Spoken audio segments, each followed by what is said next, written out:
ఈరోజు నేను ఉసిరికాయతో మురబ్బా చేద్దాం అనుకుంటున్నానండి. అర కేజీ ఉసిరికాయలు తీసుకున్నాను. అర కేజీ పంచదార. ఈ ఉసిరికాయలు మనం శుభ్రంగా కడుక్కొని పెట్టుకున్నామండి. ఈ ఉసిరికాయలు చేసి ప్రాసెస్ చూద్దాము. ఈ మురబ్బా చేసి ప్రాసెస్ చూద్దామండి మనం ఇప్పుడు.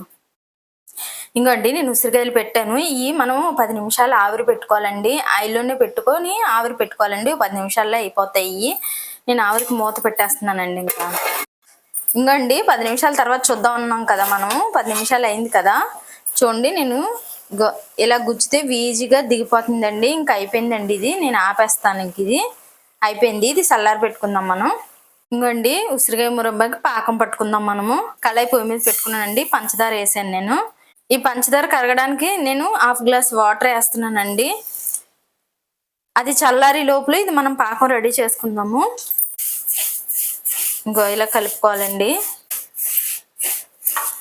అది చల్లారి లోపల ఇది మనం కొంచెం కరగాలి కదండి పంచదార, అందుకని నేను అది చల్లారి లోపల పెడుతున్నాను. ఇంకోండి ఇలా కలుపుకోవాలి. ఇది కొంచెం పాకం వస్తుంది, లోపల చల్లారుతాయి. చూద్దాం. చూడండి ఇంక ఇలా రావాలి పాకం. ఇప్పుడు మనం కాయలు వేసుకుందాము. ఇలాగ వస్తే సరిపోద్దండి. ఇలా కరిగితే చాలు. ఇందులో మనం ఒక నిమ్మ చెక్క పిండుతున్నానండి నేను ఈ పాకంలో. కానీ చాలా బాగుంటుందండి ఇలా పిండుకుంటే. టేస్ట్ మాత్రం చాలా బాగుంటుందండి. పిండిన తర్వాత మనం కొంచెం ఇలా కలుపుకుందాము. కొంచెం సాల్ట్ కూడా వేస్తున్నానండి నేను ఈ పాకంలో. ఒక అర స్పూను ఇలాచి పొడి కూడా వేస్తున్నానండి, అదే ఆలుగుల పొడి. ఇదంతా వేసాక మనం కొంచెం ఇలా కలుపుకుందామండి. ఇంక ఇది వచ్చిందండి పాకం. మనం ఉసిరికాయలు ఇందులో వేసుకుందాము ఈసారి. మనం కొంచెం సాల్ట్ వేసుకున్నాం కదండి, ఆ సాల్ట్ వల్ల పులుపు కానీ వగర కానీ ఉన్నా తగ్గుతుందండి. చాలా బాగుంటుంది అలా చేస్తే మాత్రం.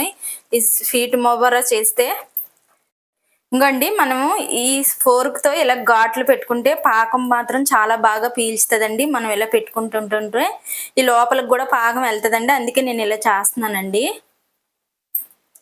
ఇలా పెట్టుకోవాలి. ప్రతి కాయకి ఇలా మనం ఓల్స్లా పెడితే మాత్రం పాకం బాగా పీల్చుతుందండి. టేస్ట్ మాత్రం చాలా బాగుంటుంది ఇలా పెట్టుకుంటే. ఇంకో చూడండి ఇలా పెడుతున్నాను నేను.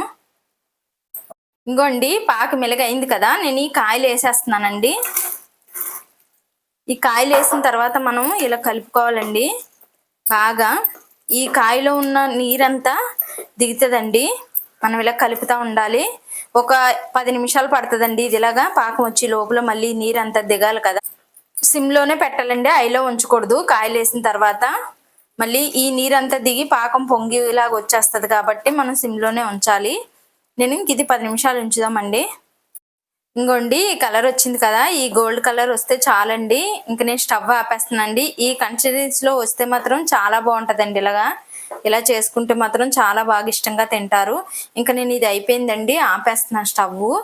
8 గంటల తర్వాత చూద్దామండి. ఇలా ఈ గోల్డ్ కలర్ రావాలండి మనం చేసుకున్న దాన్ని. ఇది మనం 8 గంటలకు ఉంచాలి కదండి. ఈ పాకం మొత్తం ఇది పీల్చేస్తుందండి. 8 గంటల తర్వాత చూస్తే ఈ పాకం మొత్తం లాగేస్తుందండి ఈ కాయ. పీల్చిన తర్వాత చూద్దామండి. ఇంకోండి ఈ ఉసిరికాయ మిరబ్బా పొద్దున్న చూసాం కదండి, 8 గంటల తర్వాత అన్నాం కదా. చూడండి ఇలా రావాలండి పాకము. తేను తిక్కుగా ఎలా ఉంటుందో అలా ఉండాలండి.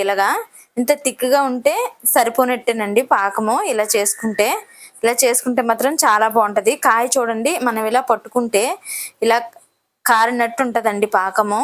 చాలా బాగుంటుంది ఇలా చేసుకుంటే మాత్రం. ఇలా చేసి నేను చేసే ప్రాసెస్లో చేస్తే మాత్రం చాలా బాగుంటుంది. ఈ పాకం ఇలా తేనెలాగా ఉండాలండి. ఇలా ఉంటే మన పాకం కరెక్ట్గా ఉన్నట్టండి. ఇది మనం స్టీల్ దాంట్లో తీయకూడదండి. గాజు బౌల్ కానీ ప్లాస్టిక్ దాంట్లో కానీ తీసుకోవచ్చు. మనం 6 నెలల వరకు ఇది స్టోర్ చేసుకోవచ్చండి. ఎప్పుడైనా సరే స్టీల్ దాంట్లో మాత్రం తీయకండి, ఎందుకంటే పులుపు ఉంటుంది కాబట్టి. ఇది ఉప్పులాగా తినేస్తుందండి గిన్నెలు, స్టీల్ గిన్నెలు. అలా పెట్టుకోకుండా మనం గాజు బౌల్లో కానీ ప్లాస్టిక్ దాంట్లో కానీ పెట్టుకోవాలండి.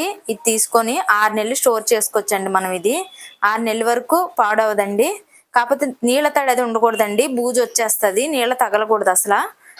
ఇంతేనండి, ఇది ఆమ్ల మురబ్బా రెడీ అయిపోయినట్టేనండి. ఉసిరికాయ మురబ్బా చాలా బాగుంటుందండి టేస్ట్ మాత్రం. ఒకసారి చూడండి, మీరు కూడా ట్రై చేయండి. లైక్ చేయండి, షేర్ చేయండి.